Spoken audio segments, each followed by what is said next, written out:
Hello, everybody, and welcome back to another 2022 Overwatch League roster breakdown video. Today, we are taking a look at the roster for the Los Angeles Gladiators. This might be, hands down, my favorite roster in the entire league for this season. So, already kind of telling you what to expect, but I really, really like this roster. It is one of my favorites, and I have been really excited for this roster ever since we saw it kind of get created. So I'm excited to jump in and talk about this one. Before we talk about the actual roster itself, though, let's talk about the coaching changes that this roster underwent this past season. Deepay, who was this team's head coach since the inaugural season, left the team. There was some drama surrounding it. It's still a little unclear what exactly happened when all of that happened, what kind of led to this confrontation and drama. I know there were kind of... It's a number of different things we've seen that kind of tell multiple different stories, so what exactly happened is a little unclear, but we did see him leave this team, and he is no longer the head coach. As well, we saw Ty Dalla, who was a... assistant for this team for the 2020 season, depart as well to go join the Washington Justice as an assistant coach. So two pretty well-known coaches for this team have left, but in their place we see a pretty strong coaching staff rise up. So Face, who joined this team as an assistant coach back in 2019, he was the former coach for Talon Esports. He was a coach, I should say, for Talon Esports prior to joining the LA Gladiators back in 2019. So he's been with this team for a while. He's been one of their assistants for a while. Now he takes over the head coaching role. And also, they added two new assistant coaches who are both among the best in the league. Unter, of course, who was an assistant coach last season with the Atlanta Reign, spent some time with the LA Valiant back in 2020. Very, very good coach who did a lot of good for that Reign team last year. Now comes in to this Gladiators team, which is already a pretty good team and a good season last season. And they added the assistant coach Smash, who was a coach with O2 Blast in 2020 and 2021. So very good coaching staff that they bring in. So it is a new coaching staff. There's definitely some questions surrounding that coaching staff on how good they will be. But to me, when you bring in Face as your head coach, who you know has been with the system for a while, and you bring in Unter and Smash, I think this is a very strong coaching staff that will look very, very good in the 2022 season. So I have a ton of confidence in this roster's ability with this coaching staff. So with that in mind, let's take a look then at the actual roster for the LA Gladiators. So you can see on the DPS side, they have Kevster, Ance, and Patifon. On the support side, they have Shu, Skewed, and Funny Astro. And on the tank side, they have Space and Reiner. So they retain a number of pieces from this previous season's roster: Kevster, Shu, Skewed, Space. Add some new pieces: Ance, Patifon, Funny Astro, and Reiner. So overall, a very, very strong roster with a lot of really good players. Let's start with that DPS line, because I think the DPS line is just three absolute home run, all-star level players who I am incredibly excited to see in 2022. Kevster, of course, one of the role stars for the 2021 season. Very, very good tracer, one of the best in the league we saw last season. Very flexible player. Definitely more of that flex DPS, plays Genji and Pharah. But also plays Tracer and plays Ashe and plays Widowmaker. So he kind of has that Fleta type of element to him where he can kind of play heroes on every kind of side of the spectrum. So he's really good to kind of have in as your kind of go-to guy who can really kind of work well with anybody based on what he can play. And you pair him with two other players who, of course, are very, very strong. Ance, an incredible hit scan player. So when you need a Widow, an Ashe, a Cassidy, and even Sombra, he plays as well, you know you're getting a very strong hit scan player, because we are talking about one of the best pure sniper, pure hit scan players that we have ever seen in the Overwatch League. Absolutely incredible player, and one of the most dominant snipers we have seen ever. So you pair him with Kevster, when Kevster can then play stuff like Tracer or Genji. You allow Ons to play his comfort roles. You really have a very good flexible lineup with just those two alone. Then you throw in Potifon, who also plays stuff like the Tracer and the Widowmaker and the Pharah and the Doomfist and the Genji. And you see just how good the flexibility on this roster is.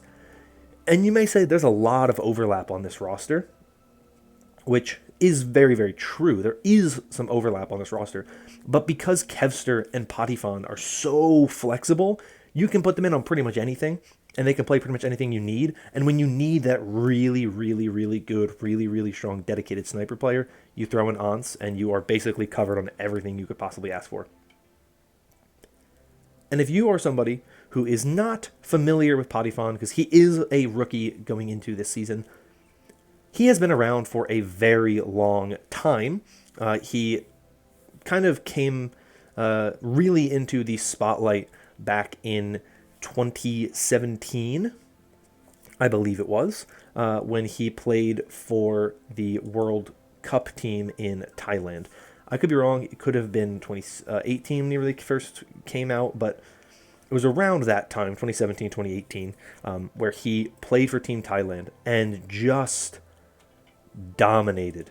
I believe it was 2018, yes. So 2018, he comes out on Team Thailand and just looked absolutely incredible. Now, the team didn't make it all the way. They did not get to the actual full tournament. They ended in the kind of qualifying rounds. But they had an incredible run thanks to Potifon and his exceptional play in that tournament.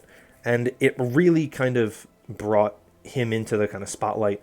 Then he ends up playing Contenders, playing for Xavier Esports, before eventually going to Talon Esports, where the team was the best team in the Pacific region, far and away. This is a player who really did just have absolutely incredible performances. Played in Contenders Korea for a little bit, before eventually retiring and going to Valorant for 2021 and 2020, basically a year where he played Valorant.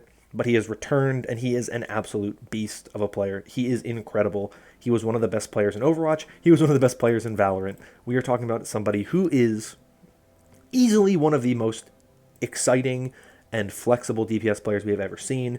One of those young stars who, when they announced their retirement to go to Valorant, it definitely, to me, felt like a huge loss. And that was one of those times where seeing him return is a huge, huge, huge thing for not just the Gladiators, but also just the Overwatch League in general, that they brought back one of those star players, and he has returned to play Overwatch, and is just one of the best players we have seen in that DPS role in a very, very long time.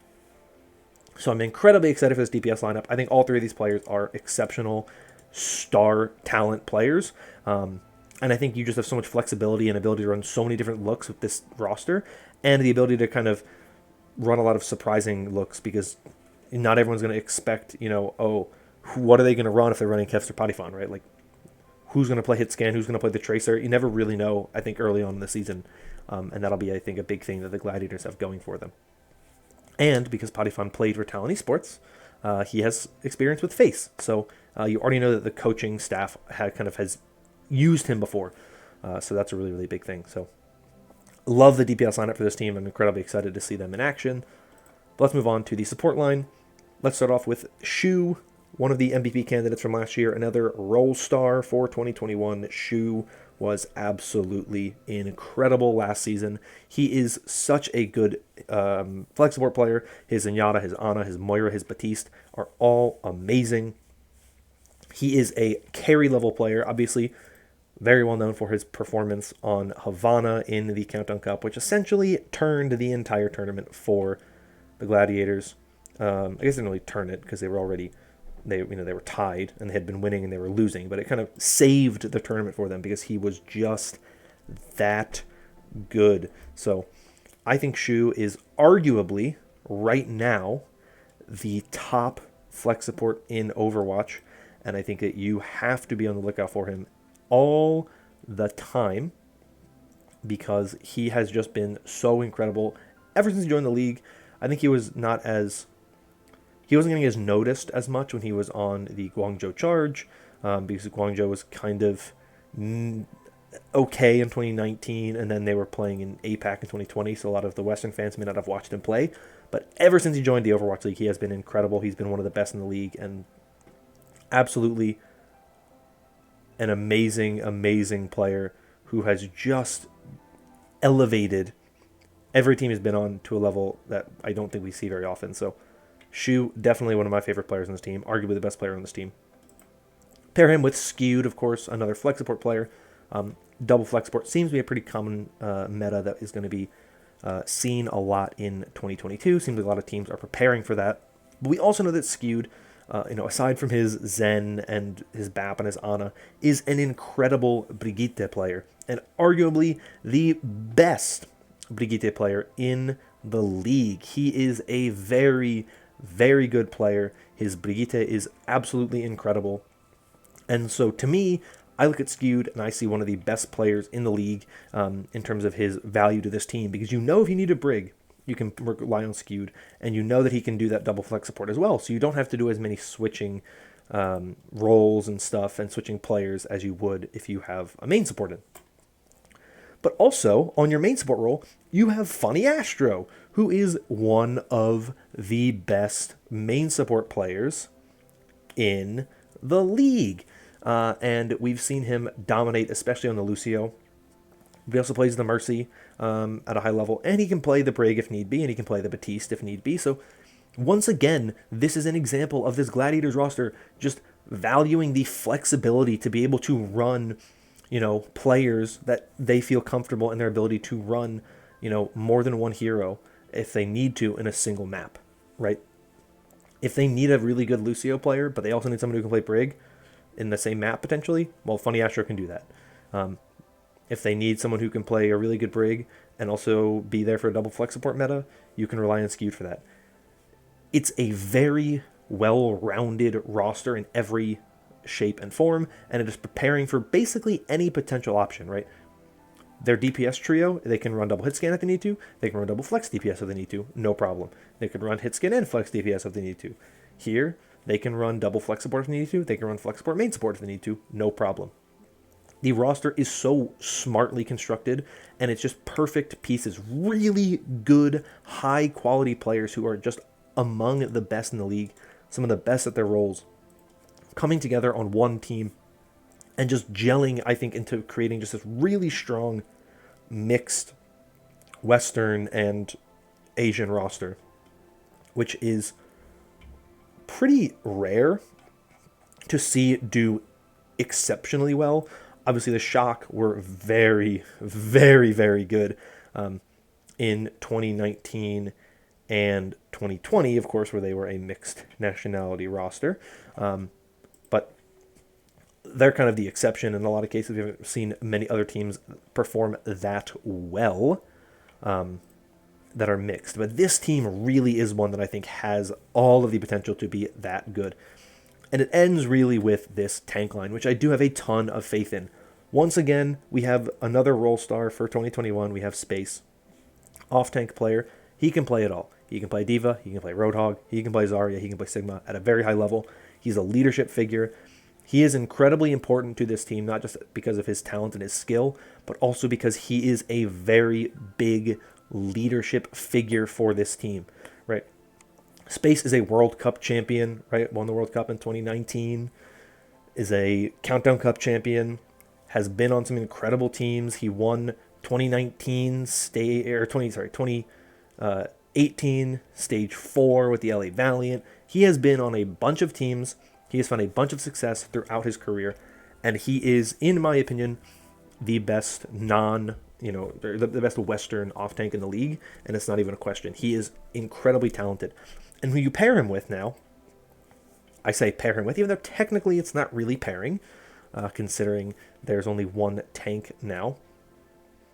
He is going to be playing with Reiner as the other tank for this team. Now, Reiner's had a number of different names, so you may have known him as Shapeshifter. That's the first name I saw him on. Draconis, Beowulf, I mean, he did a bunch of different names he's used in the past. But Reiner is the one he used the most recently. And if you go to his Wikipedia page, just to kind of give you an idea of how dominant he has been, he played on American Tornado and Tier 2 Drama Alert Nation, which was the former name of American Tornado. And if you just look at his Wikipedia page, since September 27th of 2020 until October 8th of 2021, every single tournament that he played in, he got first place in. He got first in Contenders 2020 NA Season 2 for September and November, and the 2020 Gauntlet North America, and Contenders 2021 Season 2, and for April, and for June, and for July, and NA Season 3 for September and October. We are talking about somebody here who just won all the time.